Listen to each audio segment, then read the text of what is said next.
தென்புலத்தார் தெய்வம் விருந்தொக்கள் தான் என்றாங்கு ஐம்புலத்தாறு ஓம்பல் தலை.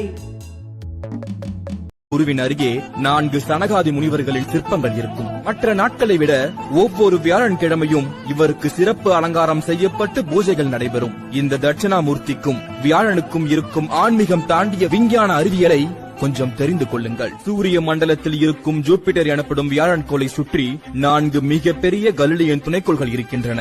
இந்த 4 துணைக்கோள்கள் தான் தட்சிணாமூர்த்தியின் காலடியின் கீழ் இருக்கும் சனகாதி முனிவர்கள் என்றால் உங்களால் நம்ப முடிகிறதா? இது மட்டுமல்ல, இந்த மிகப்பெரிய ஜூபிட்டர் கோளை சுற்றி 4 வளையங்கள் இருக்கின்றன. அதுவும் இந்த முனிவர்களின் எண்ணிக்கையை குறிப்பது போலவே இருக்கின்றன. இந்த துணைக்கோள்களும் வளையங்களும் 1610ஆம் ஆண்டில்தான் கண்டுபிடிக்கப்பட்டவை. ஆனால் இந்த எண்ணிக்கை அன்றைய சித்தர்களுக்கு எப்படி தெரிந்தது? இந்த இறைவனின் சிறப்பு நாள் வியாழன் கிழமைதான் என்று எப்படி அவனால் கணித்து கூற